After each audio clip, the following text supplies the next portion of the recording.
I made a very long list of criteria for the next project that I would work on. Work with people who you like, learn new things, and sell to people who can and will pay for the product or service that you're providing.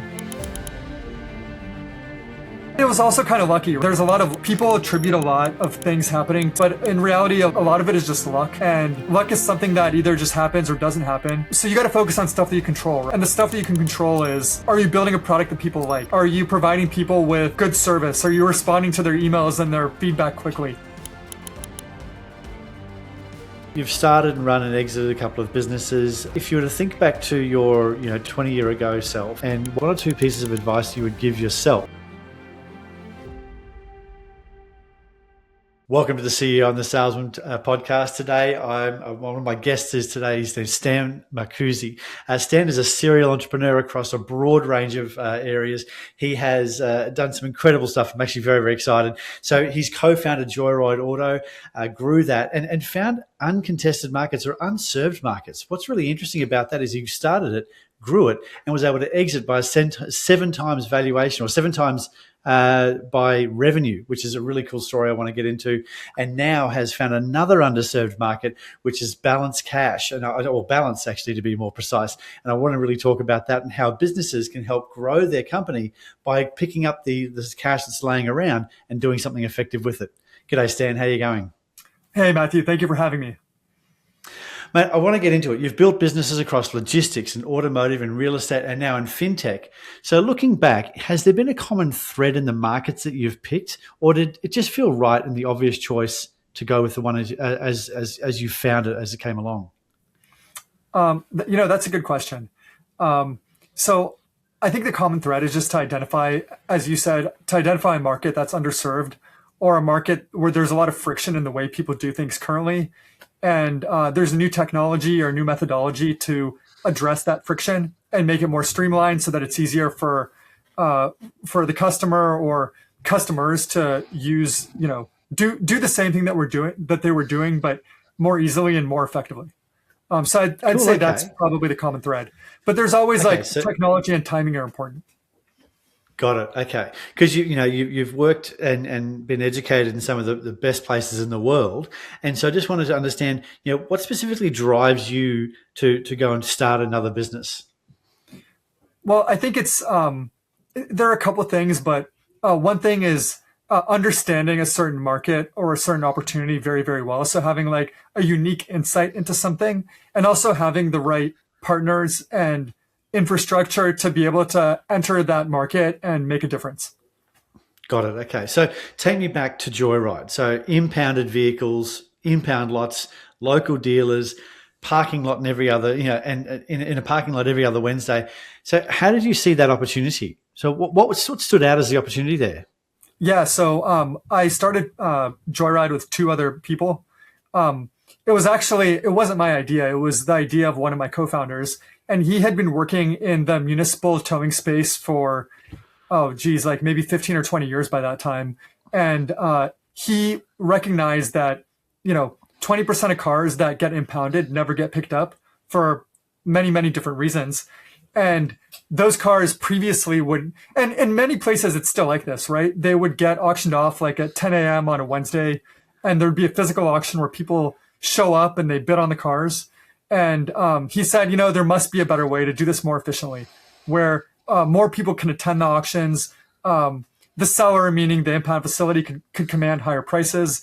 And that's really where the idea of Joyride came from.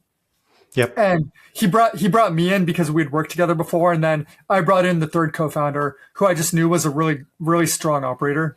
And when COVID started, actually, that's what really propelled that business, because during COVID, it was prohibited for people to gather in groups of over, a certain number, depending on the municipality.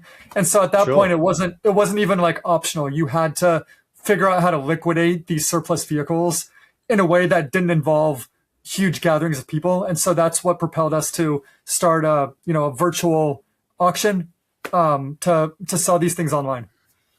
Yeah, cool. And so was there competition at the time? Were people trying to do that and you were just had a better technology angle, or were you opening a new market there? So there was a bit of competition. There were a couple of small local groups doing it, like with, two or three impound facilities, right? So it wasn't like a global solution that could be implemented by any impound facility. It was more like, an owner of three impounds would, create some sort of like auction software that they would use. Or some people would implement non-industry specific software and kind of like hodgepodge it together. But there wasn't really a specially focused auction platform specifically for this industry. And that's what we built. Yeah, cool. Very good. Well, so just moving on to your current business, so every market you've been into has been fragmented and a bit analog. Yes. Has that been the focus of your career, or has that just been a bit of luck? I think it's been a bit of luck, but it's nice to go to a customer who's doing something in a way that's uncomfortable or high friction and introduce a product that does it automatically. It just it makes for a really great customer experience, so your customer's happy, and it's a good business, right? Because then the customer chooses, well, do I go back to doing this manually how I did it before, or do I let the system handle it? And usually it's much more it's much easier and more lucrative for things to be done automatically, right? So there's a degree of satisfaction in migrating a customer's experience from analog, manual, high friction to automatic, low friction, kind of like set it and forget it. And so, how do you see that from the outside? I know that you said your partner at the time was working in that towing space, but is that what's required? So, somebody to be on the inside of the industry to have that insight, or is there something from the outside that you can see? Usually, either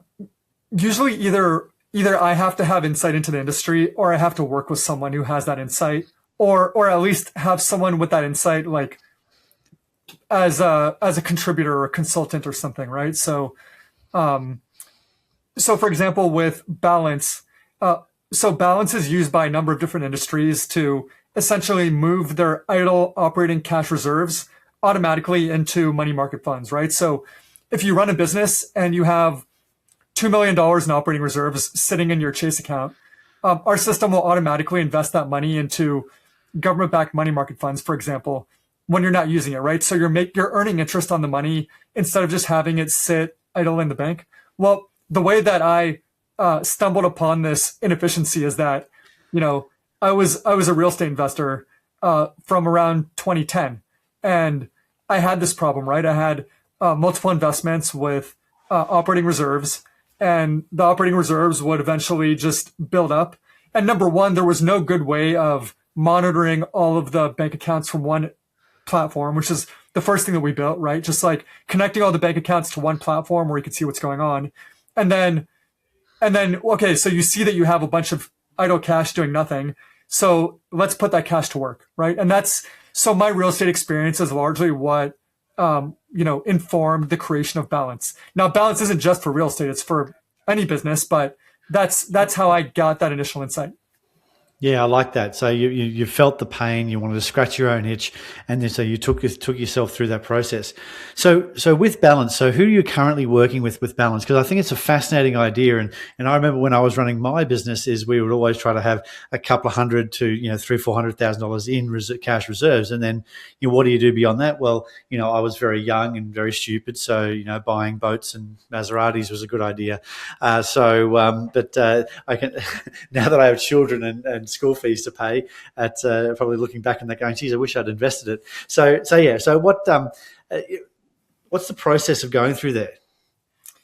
Yeah, so I guess in the beginning, when we started Balance, I always knew that it would be good for real estate, because in the real estate industry, you always have many banking relationships, you have many tax ID numbers, many bank accounts, and so our initial value proposition was consolidation of visibility across all banks, and then investment of the money into investment funds, right? Like Vanguard, Morgan Stanley, et cetera. But interestingly enough, some of our first users, so I was our first user, right? Like for my own entities. And so we did the initial product testing with real money, real bank accounts that I had created before this company. But interestingly, like our first users were an import-export company based in Long Beach, California. It was startups based in Silicon Valley, um, a commodities trading company based in Houston, Texas. So the technology that moves idle cash into interest generating publicly traded funds is universal across all businesses, right?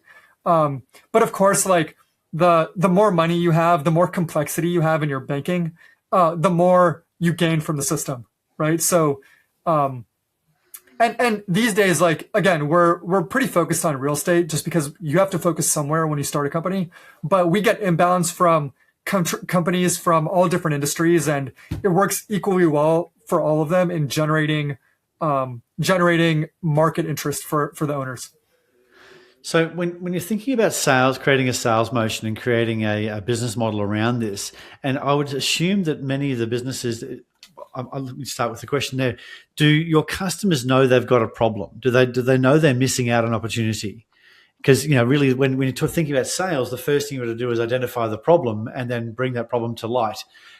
Do customers come to you saying, "I've got a problem," or do you have to really shine the spotlight on the problem? Well, of course, it's always better if customers know they have a problem and they're looking for a solution, because we're a really good solution to that problem, right? The problem of multiple entities with a lot of surplus cash, like we're uniquely positioned to solve that problem, especially in real estate. So a lot of them they already know, but uh, educating customers that they have a problem is, you know, because it's so simple to understand. It's not that heavy a lift for us, right? So it's like, okay, well, you have $3 million sitting in a deposit account at you name the bank, not earning interest.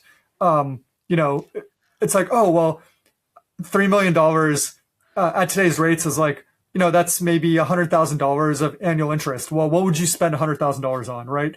Like it's very easy to turn that opportunity cost into something tangible, right?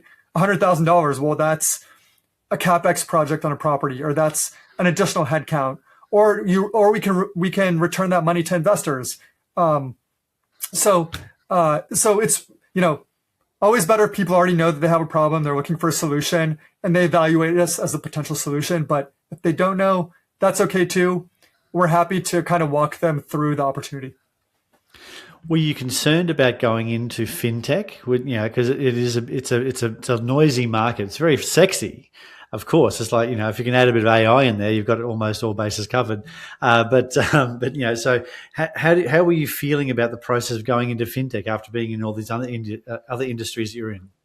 I actually loved it. I mean, fintech is so interesting. It moves so quickly, and I just think that in fintech, it's a very broad category, right? And not only there's the typical fintech, like are you in payments? Are you going after consumers? Are you going after businesses? But there's also like industry specific pain points. And so again, by going after at this point real estate, we're able to address like a very, very specific industry specific pain point that not a lot of people have looked at, right? Um, so the yes, it's a crowded market, but it's also a very large market when you break it out into all of the subsegments. Got it. Okay, and so how long have you been going now? What's the trajectory looking like? Yeah, so we started building Balance in 2023, and as I mentioned, it was initially an aggregation tool, right? So you would connect, a customer would come to us, and we would connect to all of their banks across their entire enterprise, right? So it could be up to like 40 banks, right? We would connect, we would show them what are the balances across all of their entities that they have within their organization, real time. So we started that in 2023, and then in mid 2024, we started working on our automated cash sweeps to generate interest on idle cash, and that we released in the middle of 2025. And and at this point, like the system works very well. There are many organizations using it across the country, and so it's a very exciting time for us. Yeah, very cool. Okay, so what has made other than of course scratching your own itch and going with your real estate. So are you still putting the same energy into your real estate, or has this become the real focus of your life? This is something you can really see going to the moon. Yeah, I mean, I think this is could definitely go to the moon, and So this is really my focus, right? The real estate stuff, it, I love it still, right? But so first of all, I think it's a tricky time to invest in real estate right now, right? Because of high interest rates and high prices and a number of other factors, right? So I'm not looking at a lot of things personally, but really like the bulk of my energy is on building this business, and then all the real estate stuff I did in the past is sort of passive at this point. Yeah, cool. So, what have been the two or three things that you've seen come across from all of your other work, and you're applying it to this business specifically? Yeah. So when we exited the Joyride, which was the car auction business, I made a very long list of kind of like criteria for the next project that I would work on. And Oh, then, I'd love to hear what that is. yeah. And so I iterated and iterated on the criteria, and I really brought it down to three things. And the first thing was work with people who I like. With startups, it's always a journey with a lot of ups and downs, and you don't know what the final destination of that journey is going to be, right? When you go into a startup, so you can't really control like the final outcome, right? But what you can control is you can control your experience day to day living in that business. And so, if you work with people who you like, then you have a high quality of life and you feel satisfied with what you're doing. Okay, so that's the first thing. Work with people who you like. Number two, learn new things that are valuable and that you care about, right? It's just, as a human and as a person involved in business, it's always great to be evolving and learning new things that can be applied not only to your current business, but to anything you do in the future, right? So it always feels good to continue learning about something that you care about. So that's the second criterion. The third one is sell products or services to people who actually have money, right?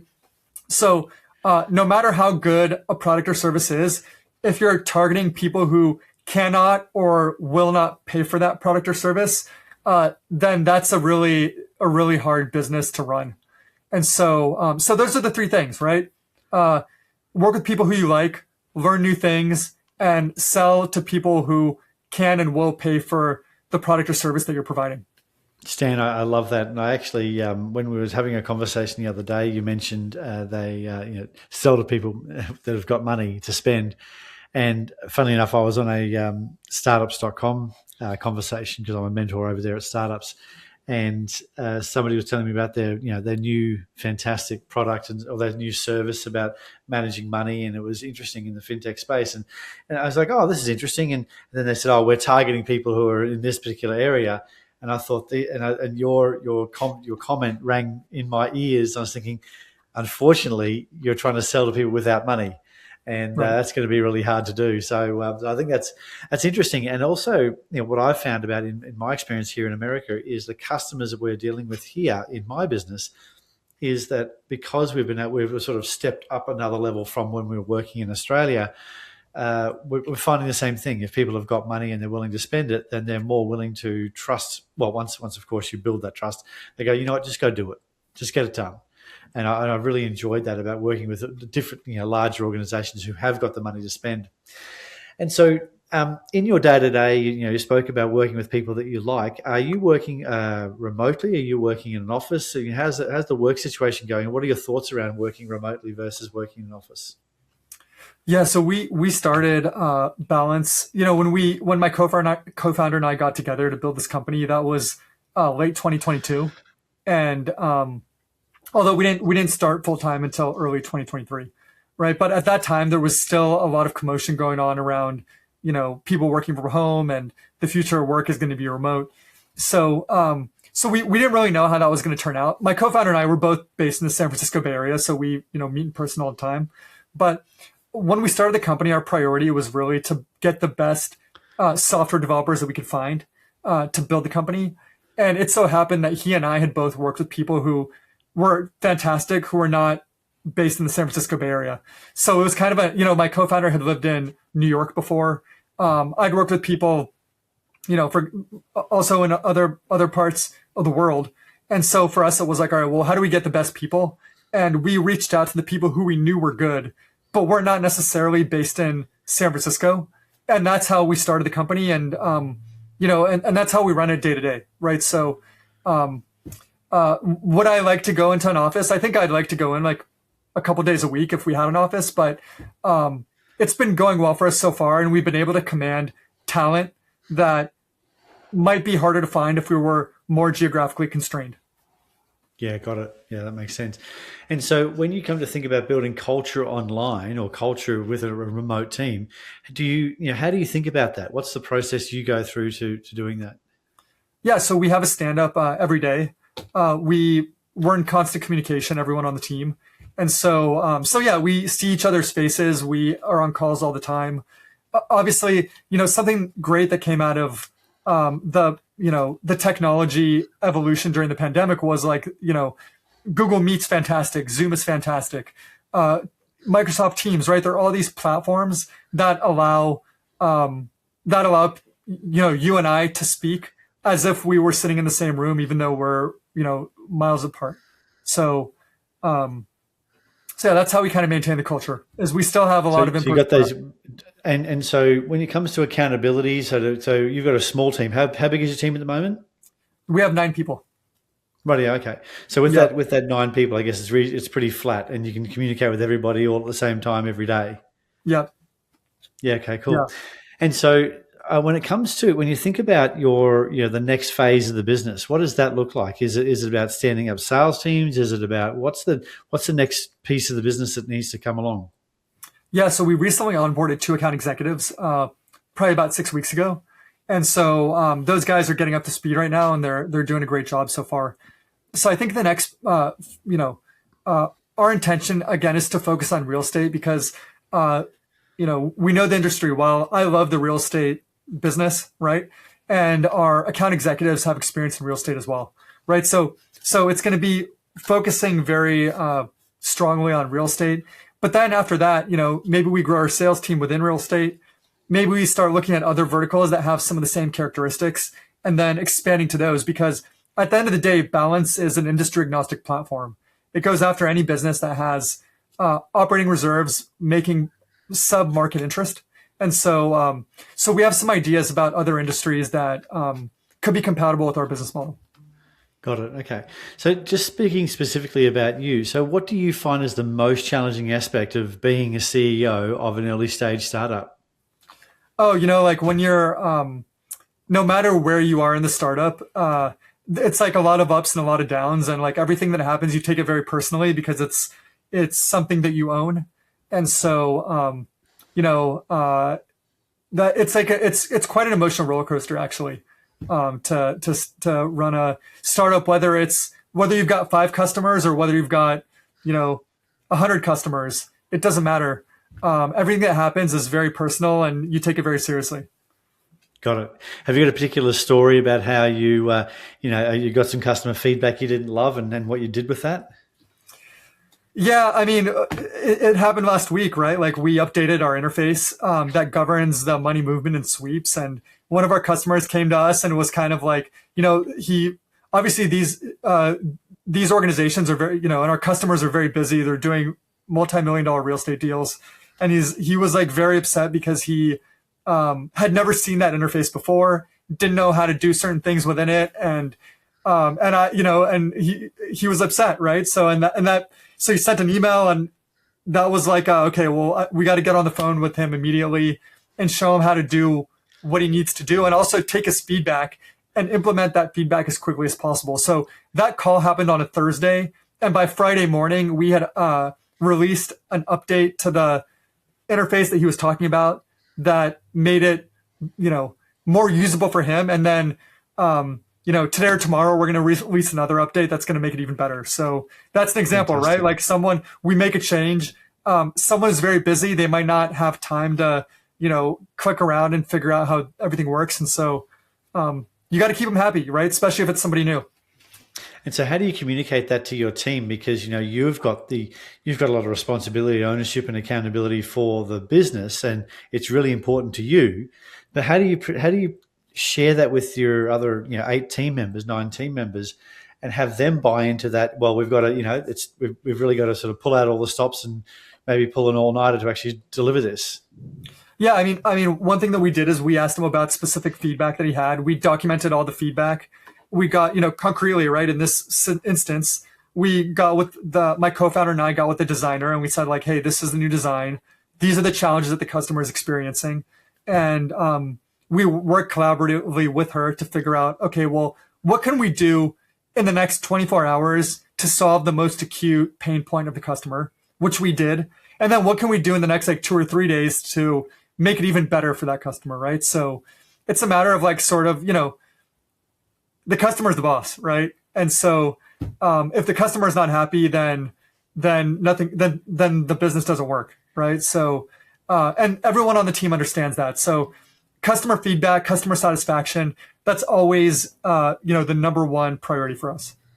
Yeah, I love that. People talk about going out on their own so they can be their own boss, and then they find themselves working for every one of their clients and their team. Exactly. I find, so you're not just working.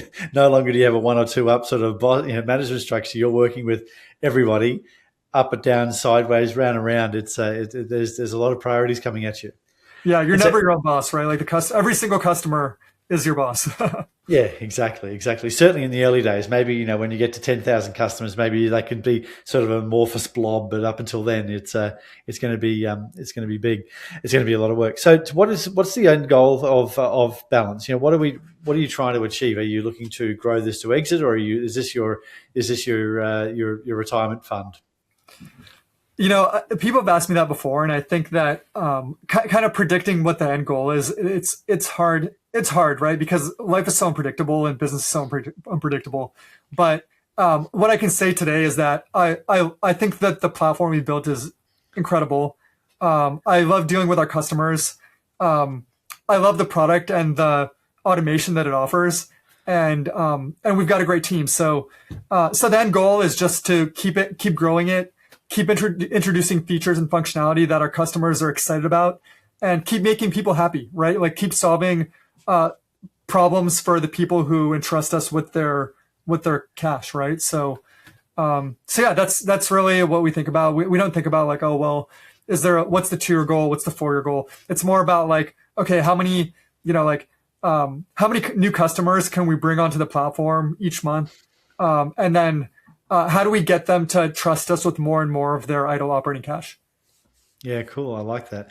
And so when it comes to, because the reason I ask that is because you've seen that life cycle. You started Joyride with a couple of founders, and then 2 years later you sold it for 7 times cash, or 7 times revenue. So it's you've always got that. I assume you've always got that experience in your mind that is possible, right?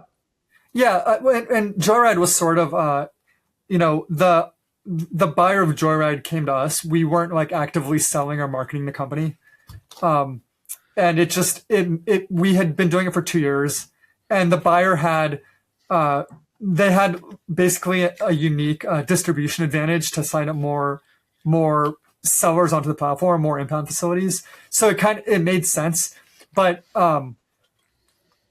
it was also kind of lucky, right? Like there's a lot of people attribute a lot of things happening to like, business acumen and this and that. But in reality, a lot of it is just luck, and luck is something that either just happens or doesn't happen. So you got to focus on stuff that you control, right? And the stuff that you can control is, are you building a product that people like? Are you providing people with good service? Are you responding to their emails and their feedback quickly, right? So, and then if you are doing those things and you're providing value, then the expectation is the business should grow, right?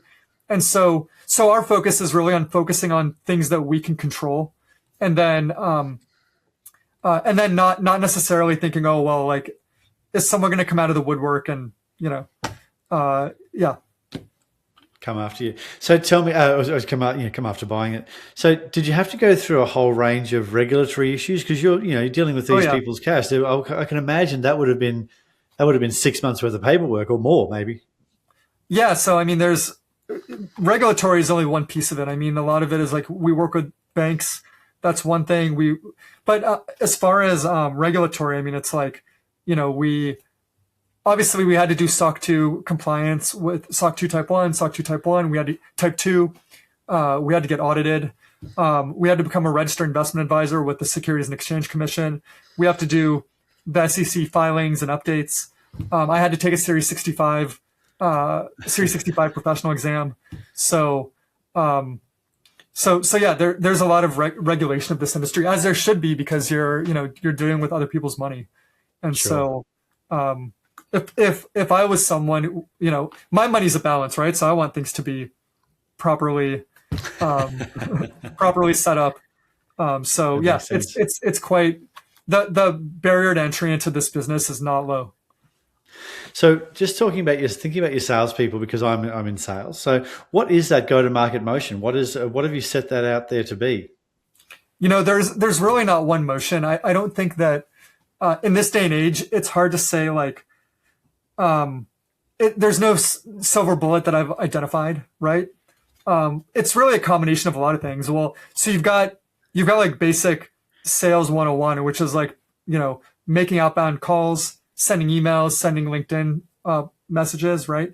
But then you've got like channel partnerships, right? Where certain companies in the industry are sending us leads. That's one thing. You've got conferences. You're attending conferences. You're meeting people. So yeah, there's not one motion. It's important for a salesperson, account executive, to just be versatile. We're fortunate enough that we found two really great experienced account executives from the real estate industry, and so really fantastic to have them on board. And they're doing all these different things, right? They're not doing any one thing, and that's how they're producing the results that we need to grow. Yeah, it's so important. I think it's absolutely vital that we find people who are from industry, because Yeah. there's a language, there's a way of thinking.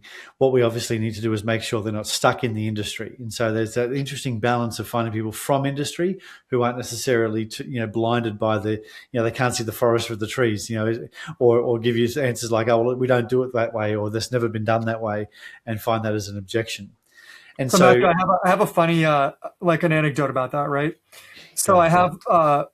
so when I went to business school, my favorite professor, uh, I'm still in touch with him, even though it's been like nearly 20 years, right? And I went to him before we hired account executives, and I asked him, well, do we hire someone who's high energy and good at sales, or do we hire someone who's from the industry and knows the ins and outs of the industry? And no one has ever said this before, but he's like, you need to do both. Yeah, Like, right? And it's funny because it's so obvious, right? But usually people talk about one or the other, right? Hire the high energy go-getter, or hire the person who like is well connected in the industry. But really, to be successful, you need both.